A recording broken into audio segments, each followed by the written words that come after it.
선생님, 궁금한 게 있어요. 홍파 학생, 오늘은 뭐가 궁금해서 왔죠? 당뇨병의 합병증에 대해서 공부를 하다가 당뇨병성 신증에 대해서 좀 더 궁금증이 생겼어요. 그렇군요. 그럼 오늘 그거에 대해서 한번 공부해 보도록 합시다. 저를 한번 따라오세요.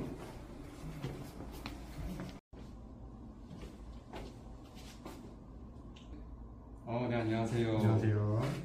네, 혹시 선생님, 당뇨병성 신증의 정의가 무엇인가요? 당뇨병성 신증의 정의요?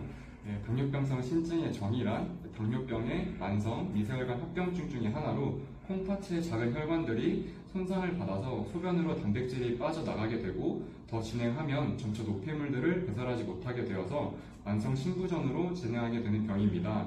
당뇨병성 신장질환은 당뇨병의 합병증 중에서 비교적 늦게 나타나게 되는데요. 대개 당뇨병 발병 후에 10년이 경과를 시작하게 되고 당뇨병성 신장질환이 모든 당뇨병 환자에게서도 발생하는 것도 아닙니다. 대략 이제 제2형 당뇨병 환자 중에서 약 30%의 환자분이 당뇨병성 신장질환이 발병을 하게 되는데요. 또한 당뇨병 환자의 약 1%는 만성 신부전으로 투석 치료를 받게 될 수도 있습니다. 그렇군요. 그럼 당뇨병성 신증의 원인은 무엇인가요? 네, 당뇨병성 신장의 원인으로는 다양한 원인들이 있을 수 있는데 우선 당뇨병에서 나타나는 만성적인 고혈당, 그리고 인슐린 저항성, 혈관 내피세포의 기능 이상 등이 그 원인으로 알려져 있습니다. 하지만 그 외에도 고혈압이나 고지혈증, 비만, 흡연도 당뇨병성 신장질환의 위험 인자로 잘 알려져 있습니다. 그러면 당뇨병성 신증의 증상은 무엇인가요? 네, 당뇨병성 신증의 증상은 안타깝게도 초기에는 대부분 증상이 없는 경우가 많습니다. 따라서 정기적인 소변 검사와 미세 알부민료에 대해서 측정하는 것이 가장 중요하다고 말할 수 있겠습니다. 당뇨병성 신증이 진행될수록 소변 검사에서 단백뇨가 나타나게 되고 단백뇨의 양이 많아지게 되면 소변에 거품이 생길 수도 있으며 다리가 붓는 하지 부종 등이 나타날 수 있습니다.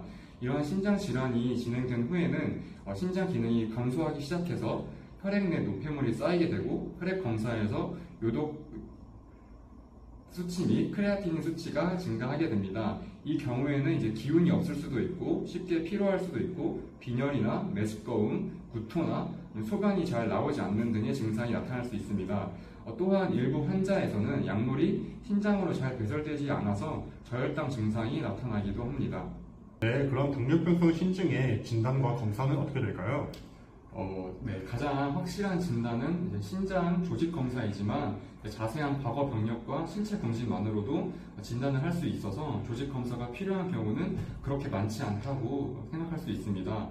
당뇨병으로 진단을 받아서 치료를 받고 있었던 환자의 경우에는 혈액 검사나 소변 검사, 망막 검사 또는 신장 초음파 검사 등으로도 충분히 진단이 가능합니다. 네, 그럼 당뇨병성 신증의 치료는 어떻게 되나요?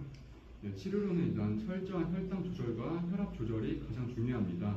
특히 안지오텐신 수용체 차단제나 안지오텐신 전환효소 억제제는 혈압을 조절할 뿐만 아니라 단백뇨의 양을 줄이고 신장 질환의 진행 속도를 늦추는 데 있어서도 매우 효과적입니다.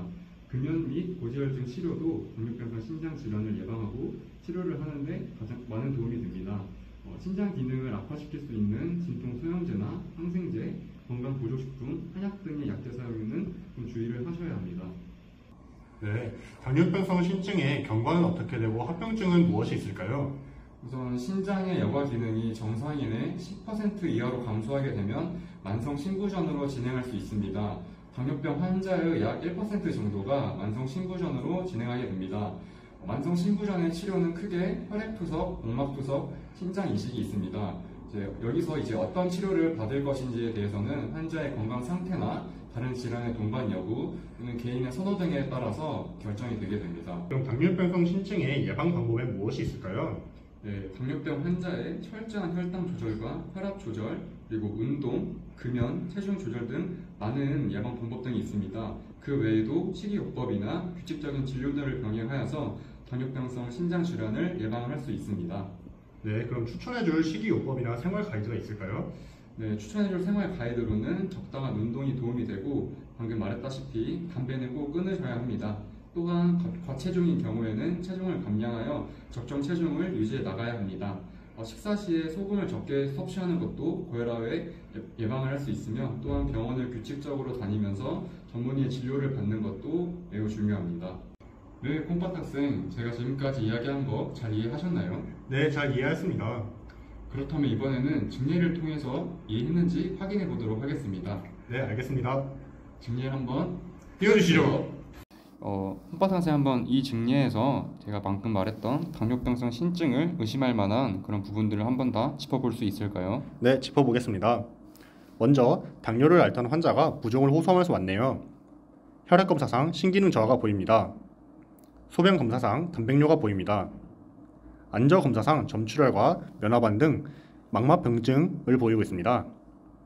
그리고 당뇨병성 신증을 의심할 수 있기 때문에 당뇨가 만성 콩팥 질환의 가장 흔한 원인임을 기억해야 할 것 같습니다. 네, 잘 이해했네요. 이 증례와 같이 당뇨병을 앓고 있는 환자가 다리가 붓기 시작을 하고 혈액 검사에서 신장 기능 수치가 떨어져 있으면서 소변 검사에서도 단백질이 나왔기 때문에 이 증례 같은 경우에는 당뇨병 콩팥병증을 잘 나타낸다고 말할 수 있겠습니다. 네, 선생님께서 설명해 주시니까 너무 쉽게 이해하였네요. 네, 감사합니다. 네, 콩팥 학생, 오늘 이야기가 많은 도움이 되었나요? 네, 너무 감사합니다, 선생님. 혹시 마지막으로 해주실 말씀이 있나요? 네, 제가 마지막으로 하고 싶은 말은 우리 알쓸시콩 채널 좋아요와 구독 부탁드립니다. 모두 안녕.